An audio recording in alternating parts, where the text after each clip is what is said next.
தெரிந்து கொள்ளாமல் மக்கள் இது என் சாதி, இது என் கட்சி என்ற பந்தபாசத்தோடு பிடிவாதமாக, எங்கள் அப்பனும் அதில் தான் இருந்தார், அந்த கட்சியில் எங்கள் தாத்தாவும் அந்த கட்சியில் தான் இருந்தார், நானும் அதில் தான் இருக்கிறேன், என் பையனும் அதில் தான் இருப்பான், அது எங்களுக்கு ரொம்ப பிடிச்சி கட்சி அப்படின்னு பிரியமாக பிடிவாதமாக இப்படி எல்லாம் புரியாமல் மக்கள் அடிமையாக்கப்பட்டு கொண்டு இருக்கிறார்கள். இதையெல்லாம் விட்டு அனைத்து மக்களும் சுதந்திரமாக வாழுங்கள். பாருங்கள், பெரிய மனிதன் கைப்பிடித்தால் திமற முடியாது என்ற கதையாக நம் சொந்தக்காரர்களே ஒரு கிளையை உருவாக்குவார்கள்.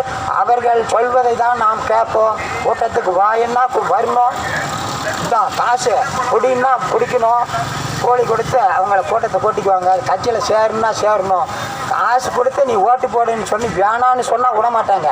நீ அப்போ ஓட்டு போட மறுக்கிற, அப்போ ஓட்டு போட மாட்டேன், வாங்கினாதான் ஓட்டு போடுவதற்கு நம்பிக்கையாக இருக்குன்னு சொல்லி திணிப்பாங்க. ஆகையால் மக்கள் எதை கொடுத்தாலும் வேணான்னு சொல்லாத வாங்கிறதுக்கு நிறைய வாய்ப்பு இருக்குது. ஆகையால் இதற்கு மாற்றாக எத்தனை கட்சிகள் வந்தாலும் எத்தனை ஆட்சிகள் நடந்தாலும் இந்த நாட்டில் அனைத்து மக்களுக்கும் நீதி வழங்குவதற்கும் சமத்துவமான சலுகை வழங்குவதற்கும் வாய்ப்பே இல்லை. ஓட்டு போடாதவர்களுக்கு ஒரு கட்சி ஆட்சிக்கு வந்தால் அவனை கீழிருந்து அவங்க ஆள் இருக்காங்க, கட்சிக்காரங்க, இவன் நம்ம கட்சிக்காரன், இவன் அடுத்த கட்சிக்காரன், இவன் ஓட்டு போடாதவன்னு அடையாளம் தெரிஞ்சு வச்சுருக்காங்க.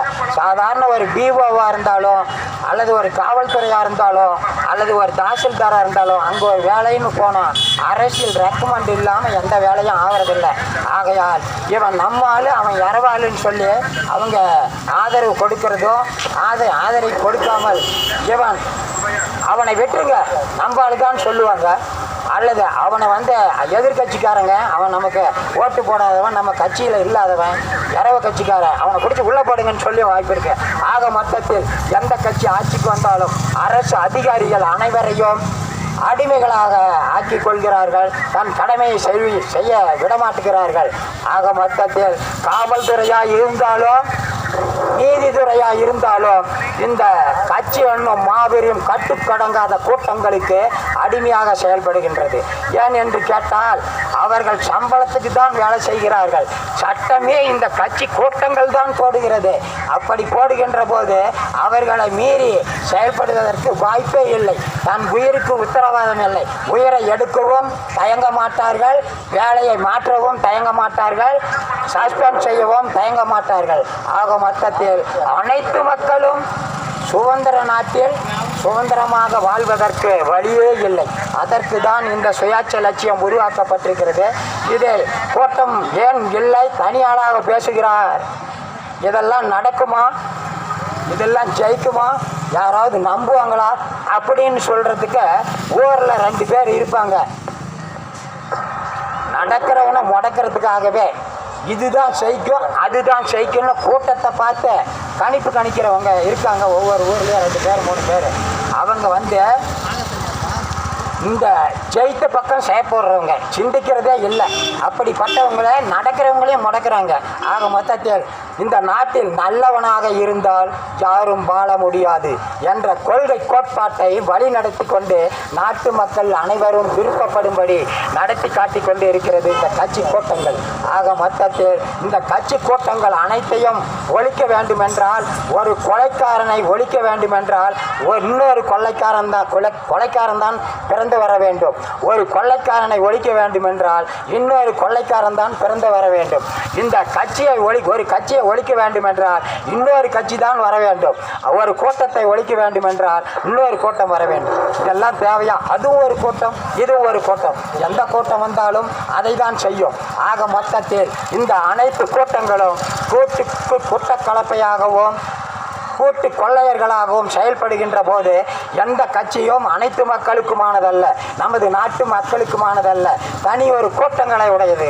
அவரவருக்கு கூட்டங்களுக்கு ஒரு சின்னம், அவரவர் கூட்டங்களுக்கு ஒரு கொள்கை என்று இருக்கிறது. எந்த கட்சி தலைவனாவது அவரவர் கொள்கைகளை நாட்டு மக்களிடத்திலே ஒரு ஊரிலே அவர்கள் கொள்கையை சொல்வதற்கு வர முடியுமா? தனிப்பட்ட முறையில் அல்லது வந்துவிட்டு எந்த ஊரிலும் வீடு உயிரோடு திரும்ப முடியுமா? அப்படிப்பட்ட கொள்கைகளை வைத்துக்கொண்டு பாதுகாப்பு வேண்டும். பக்கத்துணை வேண்டும். என்ன காரு வண்டி ஒரு ஓட்டு கேட்க வந்தாலும் சரி, ஒரு தலைவன் வந்தாலும் சரி, அவங்கெல்லாம் நாட்டுக்கு சேவை செய்ய வந்த உறுப்பினர்கள் தான் ஒவ்வொரு அரசியல் பொறுப்பாளர்களும். அவர்கள் எல்லாம் மக்களை சந்திக்க பாதுகாப்பு தேவை என்றால் அவர் குற்றம் செய்ததினால்தான், குற்றவாளியாக ஆக்கப்படுவதனால்தான் அவர்கள் பாதுகாப்பு தேவைப்படுகிறது. தன்னந்தனியாக யாரும் வர முடியவில்லை.